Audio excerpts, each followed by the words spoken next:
hear me and see me? Just checking that the microphone is connected okay. Oh, hi, so many people. Hello, Elizabeth from Kentucky, and hi, Kathy.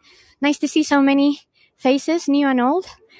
If you guys can hear me, could you please just drop a thumbs up on the chat or say something? That would be great. Thank you, Elizabeth. Right, so we literally have about 2 minutes to go. Thank you, guys. Thank you, David. But I'll give a quick introduction for those of you who may not know me, and just so you know what we're doing here today. So I am Dr. Lilian Cespedes Gonzalez. Please call me Lily. As you guys know, I hate formalities, so just call me Lily. I'm a historian, published author, and I'm a tour guide. I've been tour guiding since 2010, and I'm the CEO here at Travolution Tours. Now, what we do in Travolution Tours is very much in synergy with what Heygo does, which is the reason why we joined this platform, and because we are really advocating for affordable and accessible tours so that people from all over the world can join and have a wonderful experience. We sincerely believe that traveling should be, easier for everyone, and I think the pandemic has really allowed, wonderful opportunities such as Heygo to grow. So that's why we're part of this, and that's why I'm so happy that you guys are here with me today. So this is technically the second tour in our Southampton series. It's probably the shortest one of the series itself. We've had a slight technical complication, so I'm going to do a little bit of a cheat. I hope it works and that it doesn't ruin the experience for you guys. But essentially, one of the places we were going to see is close to the public currently. I thought it was actually open already, but the information on the internet and when I called them was completely misleading. But we have a small fix for that. So apologies for that. I hope the fix works. And we're literally just going to be walking down to Southampton. The purpose of this tour today is giving you context of how Southampton prospered and then how the war happened and sort of ruined a little bit that prosperity. So for those of you, and this is an important disclaimer, I appreciate the state of the world right now is not necessarily a very nice place. Obviously, we have this war happening in Ukraine right now. So I do apologize if the topic makes you upset. It's definitely been hard for me. So all of these days when I've been talking about the war, I just can't help but think of my Ukrainian colleagues. So I'm going to take this opportunity to really thank you guys for being here and for supporting our tour guides in Ukraine and in Russia as well, which are not really having a very good time at all. And if you haven't had the chance to meet all of our amazing tour guides over there, please take a moment and help them out, because they're lovely people and what they're doing is super amazing. But yeah, that's all the disclaimers. So let's start the tour right now. I'm going to flip the camera and we're going to get going, okay? Right. So for those of you who haven't been to Southampton before, we're literally at the bar gate. I'm going to take a few steps back so you can see where we are.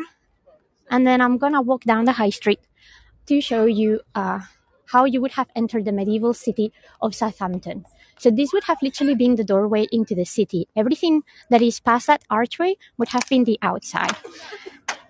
This part of the city nowadays is actually a little bit more quiet than the rest. And I'm going to turn around now so you can see what I'm talking about. There used to be quite a lot of commerce in here, but a lot of it was traditional commerce like hospitality and whatnot. And during the pandemic, obviously, it suffered.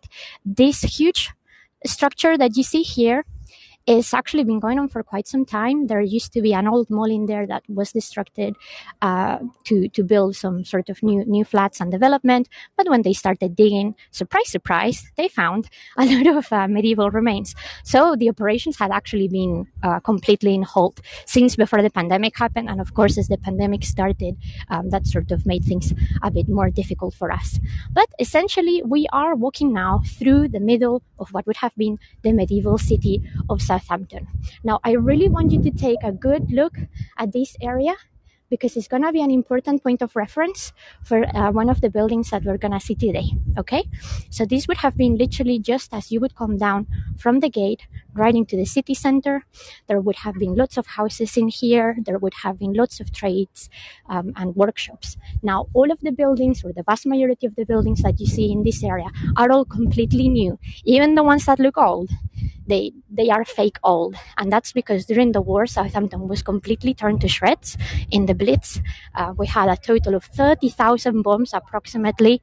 That's an estimate, and I really mean an estimate because there is no easy way of determining how many actually actual bombs were dropped in one specific place. And that was done by the Luftwaffe during the Second World War raids of Britain. So the vast majority of the city center was completely destroyed. Now, this street that you see here is East Street. It's our sort of independent small shopping, and it would have been one of the main routes down to the city walls that would have been on that end of the city. So this would have been one of the most important roads, and as you can see, it's still today, even though it's mostly closed to traffic, and it's really for pedestrians to walk by. Now, I'm going to show you one of the best buildings that we have here as an example of fake new. It's a very, very posh restaurant. It's actually a really good restaurant. So if you ever come to Southampton and you like Chinese food, I sincerely recommend that you come here to Shanghai 1814. I mean, look at this splendorous building. I know it looks really old, but it's actually just, it's neoclassicism, so it's from the very early 20th century, and it is just a restaurant. They do also karaoke nights in here. It's actually really fun, but yes, it looks old, really isn't. Now let me show you these windows because they're absolutely gorgeous, and the interior is a lot nicer, I can guarantee you that. Right, well, here in the city center of Southampton, as part of the trades and workshops that we would have had, there would also have been traditional hospitality, just like it is today. And back in the Middle Ages, this area would have been booming with pubs and inns, like literally, just like you see today. That used to be the main entrance to the NatWest Bank here in Southampton. It's currently completely empty. I was actually up for demolition for a while, but this actually dates again from the early 20th century. It was one of the buildings that sort of got severely damaged and then completely renovated. I mean, I'm sure you can guys see how all of that stone is far too polished and clean to be from the war. So in this area of Southampton, like I was saying, there would have been lots of inns and pubs, and we're actually gonna see now two of the oldest hotels that are in the city. One of them actually goes all the way back to the Middle Ages. The other one is not so old, but it's still from the early modern period, sort of 15th, 16th century. Now, one of them is this one that you see here, the Star Hotel.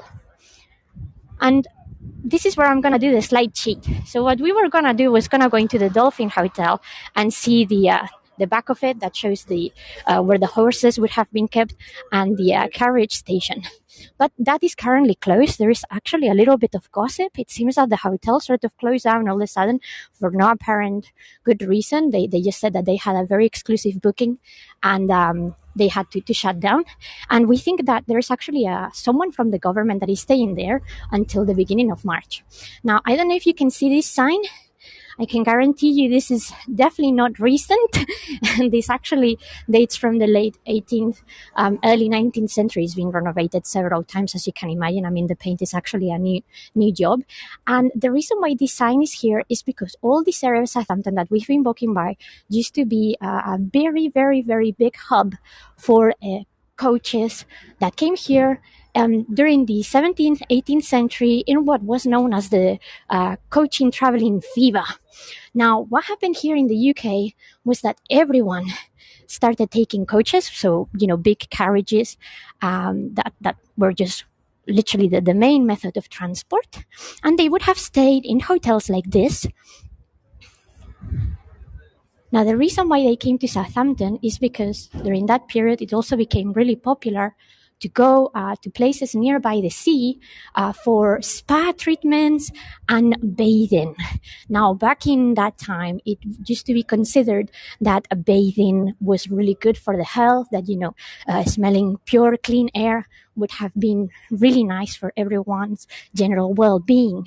So Southampton, being so close to the sea and back then not polluted, very important, would have been a great place, a great destination for this area. Not as famous as other places like Brighton, which are still destinations for this purpose, but it would have been on the top list for that because Southampton was always very well linked, and being so close to Winchester, we were the perfect location. Now, the reason why I'm showing you this area is because all of this that you see here all of this area would have been where the coaches and the stables would have been kept. And this is essentially a huge space because they really needed, a lot of capacity to keep these coaches from coming. Now, we have a very famous coach traveler here in Southampton. She stayed here for a really, really long time. And she actually spent her 18th birthday in 1793 in the hotel that I'm about to show you just now from the outside. And I would like to invite you to guess if you know who this person would be. She was a famous female author. If you have any idea, please drop it on the chat. But if not, I'll tell you in just a second. So this literally remains as it would have been back in the day. You would have entered here the hotel reception. So all of these would have been very much the same way. It's just literally been renovated. But you would have come down this way with the horse carriage, park at the back, and go into the hotel. And on the other side, you would have had the restaurant. And as you can see, it's still the case. And yes, Liz, you're absolutely correct. That very famous person was indeed Jane Austen. Now, we are super, super lucky here in Hampshire because, not many other places in the UK can claim that, such a prolific and famous author spent such a long, long time in there writing or staying.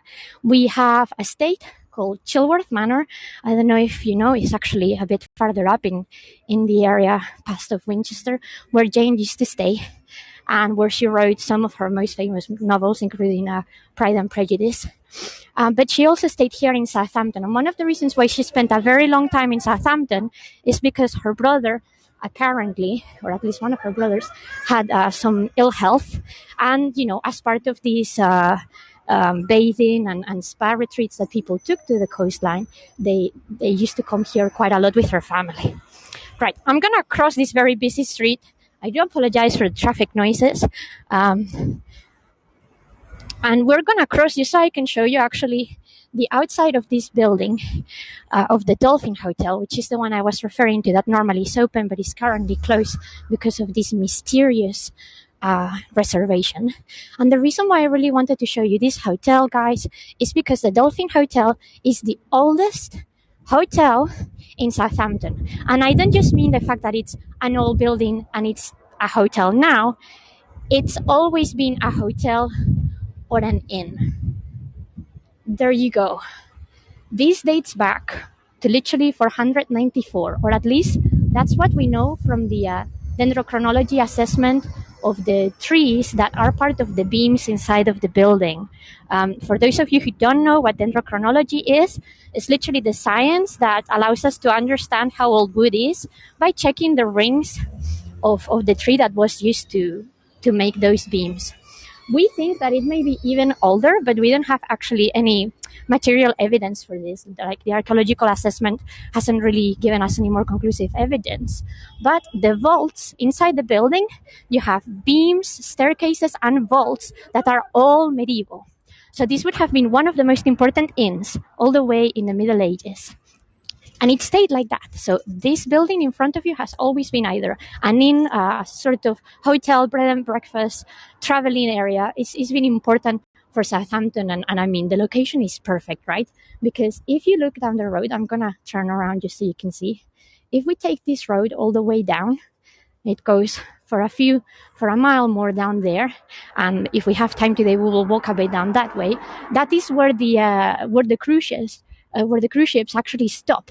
And it would have been the same back in the day. Even though it wouldn't have been cruise ships, it would have been, all of the cargo ships and passenger ships, they would have stopped there at the town quay and they would have just come up this same road and come to places like the Dolphin Hotel.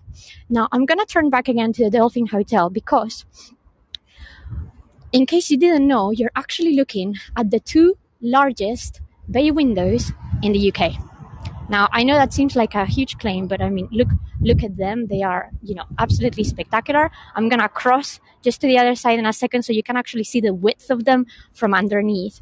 But these are from Georgian times. Now, for those of you who are not familiar with the art history of the United Kingdom, Georgian times essentially coincide with the period of the Georges. All of our kings happen to be called George at the time. And it goes from about 1713 to about 1830. And it is essentially just a British take on neoclassicism, just so we all understand each other. So as you can see, features of classicism are here. We have all of the symmetry, two windows. The one in the middle is always bigger, it's always special. Then we have the same parallel approach on the sides, and the two bay windows had to be identical.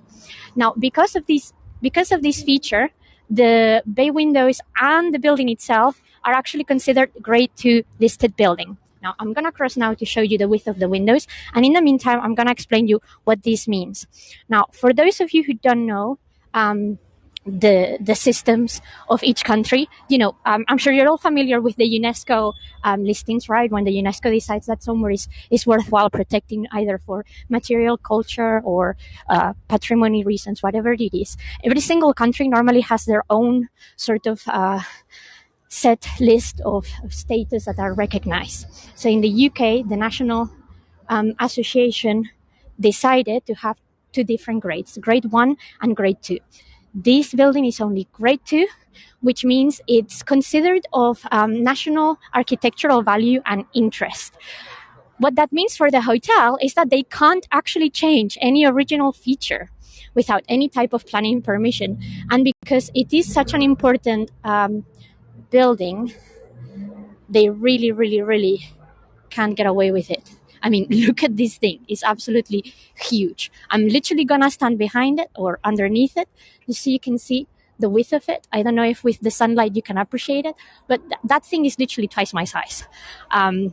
So it's incredibly huge. So that's the reason why this building is so important for us in Southampton. At the moment, it's under the care of the Mercure chain of hotels.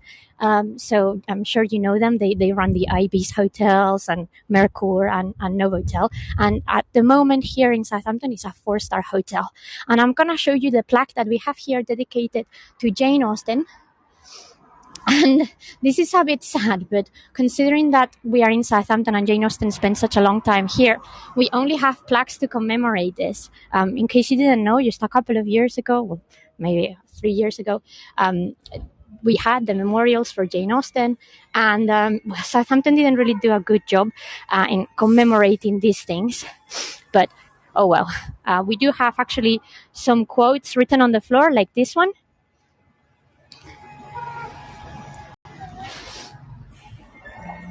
But that's literally all the commemoration that we have of Jane Austen is a little plaque on the wall and some writing on the floor, which is sad and unfortunate. But, well, at least you guys are aware that she was here and the reasons why.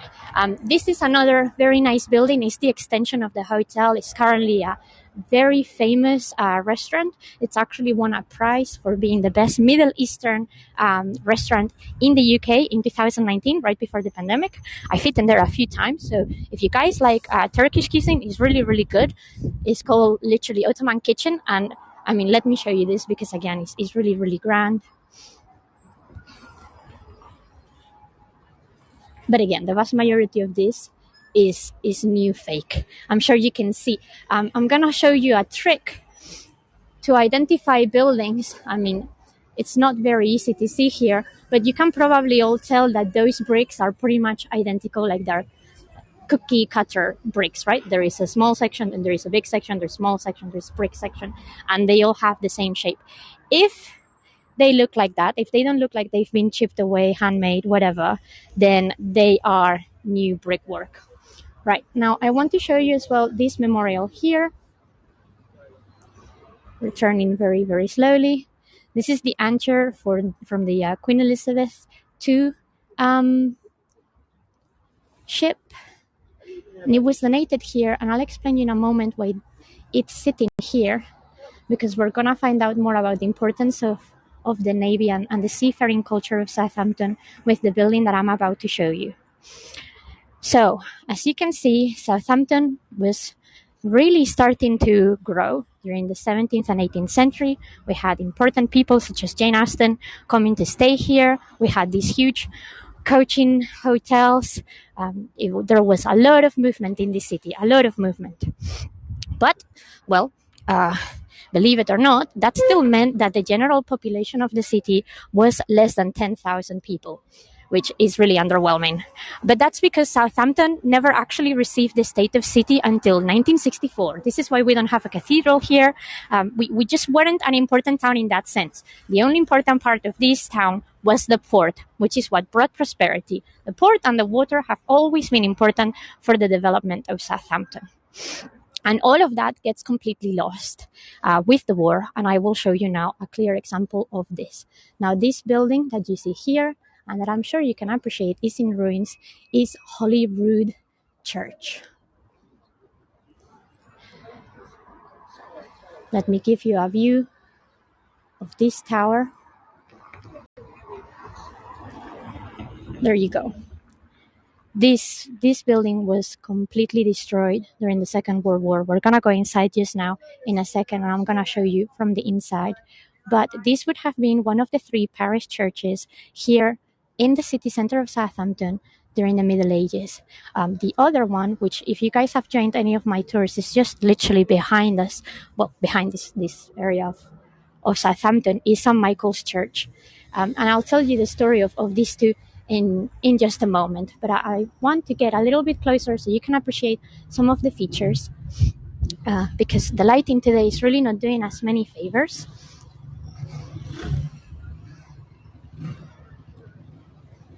So as you can see, and I'm sure you can all appreciate with these beautiful Gothic archers, this church was actually done in 1321. And I probably should say redone rather than, excuse me, there is a very, very loud bike behind me. Right, let's try that again without the bike. This church was done in 1321, or rather redone in 1321. Now, do you guys remember when we were walking down the road, right, all the way there from the actual bar gate, I told you, please remember this spot. This used to be the city center. Well, this church originally was on that same spot. All of that sort of empty void, that's where the church actually was. So it seems that this would have been originally the main parish church in the city center of Southampton. And if you have paid attention to the name Holyrood, that actually tells us this church is a lot older than the 14th century. If this was a Norman church or a late Gothic church originally, the name wouldn't be Holyrood. It would be Saint Cross. Holyrood would have been, is the same equivalent of Saint Cross, but it would have been the Anglo-Saxon name. So actually, the original Holyrood church would have been here a lot earlier than the city walls and the bar gate and the vast majority of the city of Southampton. Now, what happened was that as the city of Southampton grew a little bit during the Middle Ages, before the Black Death happened and everything essentially stopped, they had to redistribute the parishes to provide for all of the citizens. So St. Michael's Church, which is literally where we are, but in the opposite direction, about maybe 10, 15 meters, was the central parish that served that side of the walls. They didn't have a single parish church here. And very recently, we've actually found out that a new pipeline to serve fresh water to the city was being built by some Benedictine monks just literally down the road from here. So they decided to move the parish of Holyrood here to provide for the water pump so that part of the parish could have access to clean water, and so that then the residents could be a bit more spread out. There you go. This part of the church would have gone farther up, but that's unfortunately where the bombs have caught it, and it's been destroyed. So Holyrood Church gets moved, literally redone and put here in the 14th century. So this is a sign of prosperity. This shows that the city was growing and that it was important to cater for all of those souls. Right. Now, this is a very solemn area. As you can see, there's literally not much that remains of this church. I'm going to move a bit more to the center and sort of do a 360 so you guys can take a proper, better look.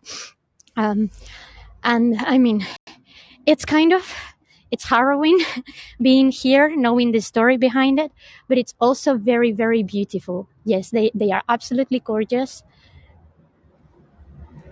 And we're very lucky that this whole area has been preserved, because at least it gives us a good idea of how big this church would have been in terms of, height and whatnot. Now, after Holyrood was moved here and they were taking care of the water pump and whatnot, we know that there were severe renovations from the city archive and the records. It's something that happened quite often in churches during the 15th century and 16th century. And it's for several reasons, right? The church, not just in England, but overall, goes through a period of reformation. So obviously, even though the exterior of the church may have been the same, the interior would have been severely renovated. I will show you one of the areas that we know would have been renovated. This is the back of the actual clock tower. And I'll explain you what there is down there in just a moment. And then here, you see this front area, right? And you see that pillar over there. We think that between that pillar and that entrance, and that pillar and that other one, there would have been a traditional wooden porticum. Now, that's something that became really fashionable again during the Baroque. So it seems that there may have been one here that then got either stripped away or destroyed during the 19th century. The vicar of the church got really, really aggravated that the church looked essentially like a mess.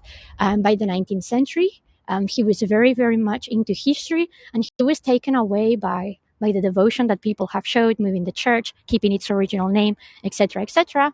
So he decided to essentially strip it all back and return it to its former Gothic glory. And it's thanks to that man, really, that we can see this tracery that has been preserved, because otherwise we reckon all of this would have been lost and redone in a neoclassical or neo-Gothic style. Right. That work there is being repaired. I'm sure you guys can see that sort of yellowy stone. It's actually fairly recent, but I'm gonna see if I can get us a better view here on the side of the two that are pretty much fossilized. There we go. Right. Can you see here the partings? Like, that's original stonework. I'm sure, I don't know if you can even see on the side. I mean, I can hear, I just don't know if the camera is transmitting that very well. There is some residue of red. I mean, that's both paint, but also the residue that is falling, the iron residue that is falling from the iron cover that they've put there to preserve it. Otherwise, this would have been opened and exposed to the elements. So it was a really good call that they managed to do this. And the brick that they put over there was, again, in an attempt to keep the main structure from falling down. Right. Okay. So now that you've seen what remains of the church, let me explain to you what happened here a bit more. So we know the vicar would have returned the church to its original glory. The clock would have actually been a very important feature of the city. If you've been in any of my previous tours, we have now our brilliant Guildhall with its huge clock tower. But until that was done in the 20th century, this clock would have been the main clock of the city. And in fact, in the square where we've just been, there used to be reunions for New Year's because there are some quarter jacks. Now, I can't show you the quarter jacks because they are broken and they don't work anymore. But we have evidence that those quarter jacks are old, and they would have been here already before the 1760s. We don't know exactly when. Literally, all the records that we have is just a piece of paper in the local archive that declares that in 1760 that the quarter jacks were already old then. So, we go with that, and we assume that the quarter jacks were, undescribably old. This is or one of the memorials in the city to the Titanic tragedy. I'll be talking more in depth about the Titanic in my tour on Wednesday, but for those of you who don't know, the Titanic actually departed from here, from Southampton. The vast majority of the crew was actually Southamptonians or from Hampshire, and they were essentially the ones that died. 90% of the people that died in the Titanic were the crew, and therefore there were people from the city. So it was a huge tragedy for us in here. And everywhere that we can, we have little memorials for them. Now, this part of the church and the church in general is now, since the 1960s, 1957, I believe, being taken care of by one of the Merchant Navy charities, which is the reason why we have this anchor here and the one that I've just shown you as well, because it's kind of now like a shrine to all of the victims that have been lost at sea, or anyone essentially that dies in service and that is from the Marines. So that's really what Holyrood is now, and who cares for it. So all of that area that is currently fenced, that gets sort of regularly updated and cleared to make sure that they're actually compliant. And that's the reason why we have some of these plaques here as well, which I'm going to show you, of sailors that have died at sea.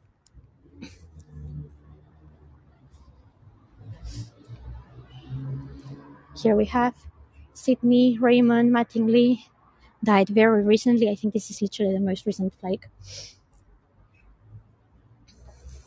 Of course, the Falkland Islands, the Merchant Navy was super important. So there's a memorial for them over there. And here we also have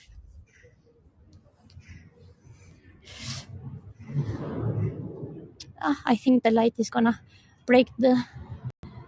I'm not sure if it's gonna let you read that properly, but I'll read it for you guys because I think that the lighting is it's probably skewing this. So this is in memory of Captain Charles Algernon Fryatt. He was born here in Southampton. He died in Bruges during the First World War.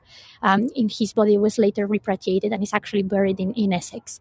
But he was the ship's captain of the Great Eastern Railway passengers and freight steamers, and lately master of the company's vessel SS Bruges. This plaque was placed here to mark the centenary of his death. So in case the light didn't let you see it, that's another one of the memorials. And then we have this huge wall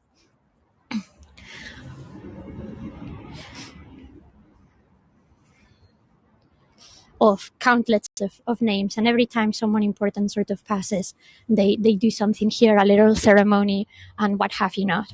Now, the reason why they decided to pick this place for such a commemoration is actually because, well, you're probably wondering what happened to the church, why the church is completely in ruins, and that's where we're moving on to now. The fateful night is the 30th of November 1940. Now, I'm going to apologize now because sincerely it's so hard to talk about this right now, but 30th November 1940 at night, the raid of the Luftwaffe happens over Southampton. The Luftwaffe were actually using the spire of St. Michael's Church, which is the other church that I've shown you a couple of times in my other tours, as the marker for the city center. That's because the spire is made of Portland stone, is white, so even in the night you can see it very clearly, and it's been there since Norman times, so since the high Middle Ages, approximately. It dates from about 1100s. So using that church as their target, and obviously not trying to target, the place I was marking, the city center, on that night alone, the Luftwaffe dropped 800 missile bombs and 9,000 incendiary bombs on the city of Southampton. Holyrood didn't even pass the night. It just collapsed. Several bombs just hit it where we think right on the nave, and it just literally crumbled. So we are very lucky that this is still even here. There is only one thing that was saved from the church that isn't here. It's actually the brass lectern. We think the brass lectern probably dates from somewhere in the 17th to the 19th century. We're not entirely clear because a lot of the records from the church were obviously lost during the raid. But that brass lantern lives on, and it's actually in use in Holyrood Church. But that's how this tragic story of the prosperity of Southampton and of this church ends. We've gone through a quaint little medieval town with a population of about 2,500 people that doesn't get past 10,000 despite all of this coaching industry, but it's trying its best to be prosperous, to be great, to be amazing because of its poor town, because all of the shipping industry. And unfortunately, just as we are peaking, boom, it all comes crashing down. Well, for those of you who may find this really hard to digest, like I said, so it is for me. I hate studying the history of war. I'm normally more of a cultural historian, but unfortunately, this is part of our history and needs to be spoken about. And I'm glad you guys have done this today with me, because, well, it's rather important that we remember these things. So we are not far off from the end of the tour, but like I said, I wanted to show you this road that would have been the main axis of all of the traffic, incoming traffic, that would have been part of Southampton. I'm going to give you one last view of Holyrood Church, just because the light is quite pretty now, and I think it may make a nice memory for you. And that tower, can you see there? That sort of little bell, that's the quarter jacks, which, like I said, they unfortunately don't work now. They used to, but during COVID, maintenance kind of fell down, and the money from the charity mostly goes to keeping the building just well preserved. So the clock is not, the most important part. Okay, oof. I'm feeling a little emotional after that, guys. So I do apologize. But also the reason why I wanted to come here is so you can see St. Michael's Church. That's literally that spire that you see there. That's the spire that marked the city center of Southampton. That's what they used as a marker, and that would have been the other parish church of the city center. And now, we're just gonna take a very, very short stroll here, so you can carry on seeing the few buildings that still remain. Mostly from the 19th century and the 18th century.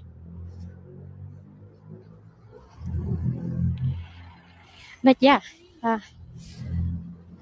thank you so much for the love heart, Vicky. Honestly, I I don't think, I never thought, despite being a historian, I never thought I would be living in a time where I actually had to, have a conversation with human beings all over the world about what's happening.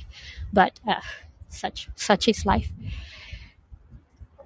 In any case, I'm coming back to Southampton. So as you can see, this is pretty much a straight line that keeps on going and keeps on going. We have some more new looking buildings. To be fair, the one that we're about to pass here is actually pretty authentic. It's just had mostly cosmetic work, and it's also a pub. So it's another remembrance of the importance of the hospitality enterprise here in Southampton. This is the Red Lion. As you can see, it has some beautiful wooden traceries. Unfortunately, about 80% of them have been replaced, but some of them are still original. So some of them are actually still from the late Tudor times. And I cannot emphasize how important and incredibly valuable those old buildings are here, because we just don't have many of them left. I'm gonna...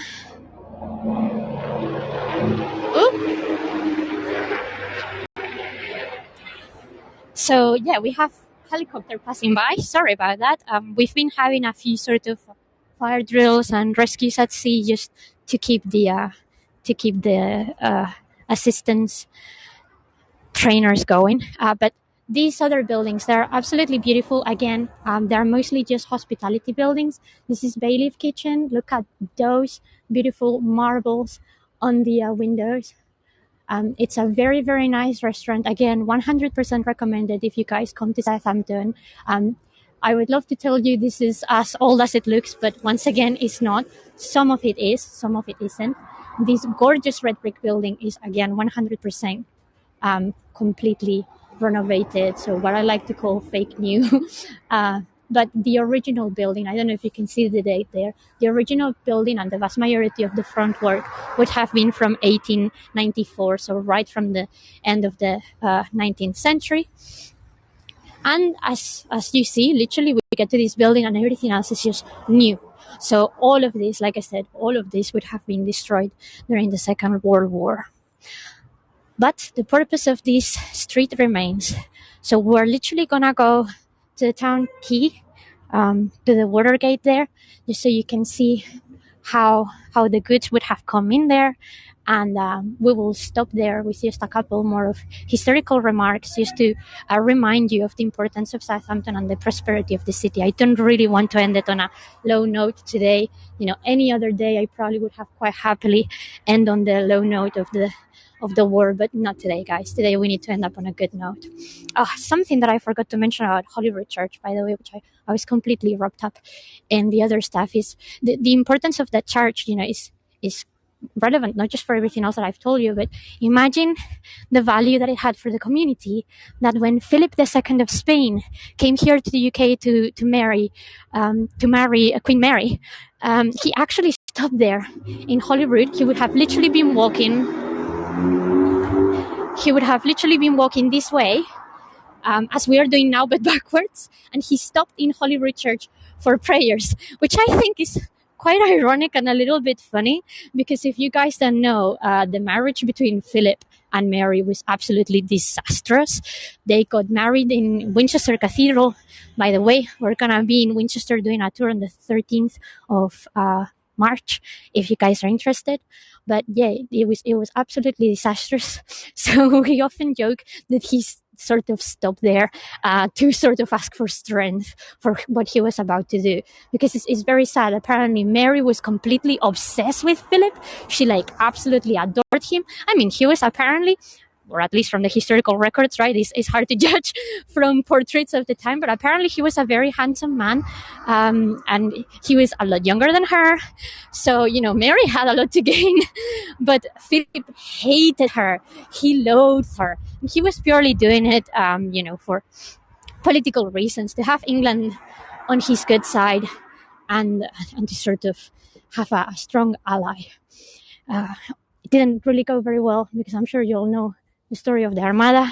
I'm not really gonna talk about that. It's dark times for my country. For those of you who don't know, I'm originally from Spain, so it's always a bit bitter thing to talk about.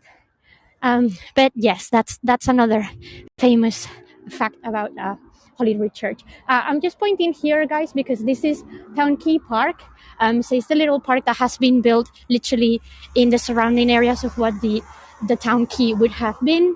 As you can see, there are some more medieval remains here. We think this may have been a water distribution center, possibly the one that contributed to the other one that I was just talking about in Holyrood Church. But if you can see here on the lights, that in front of us is literally where the red funnel ferry stop goes to the Isle of Wight. And this would have been the very doorway as we're coming to it. Sorry, the light is a bit dark. But this would have been the very, very doorway for the water gate. So if you were coming from the sea, you would be entering the city of Southampton this way. And if you were coming from land, you would have entered the city of Southampton through the bar gate, which is where we joined today. And this is all that remains of the water gate. As you can see, it's not a lot, and it's not very well preserved. Normally, you can go down there, and there is a little room there that you can normally see, but unfortunately with the storm and whatnot that we had a few days ago, all of this has gone, well, there were concerns about how safe it was for people to be here. So they've sort of put it off of the limits. But this would have been the way Philip would have gone in to marry Mary II. This would have been the way a lot of the visitors to the Dolphin Hotel and to the Star Hotel would have come through by sea. And then they would have gone all the way up through the high street to prayers, to our lovely Holyrood Church, and for a lovely stay at the Couching hotels and the rest of the city, all of those pubs that you guys have seen with me today. And that, ladies and gentlemen, and everyone else, that is the end of the tour. I'm just gonna come here to turn around and show you this last bit of the medieval ruins.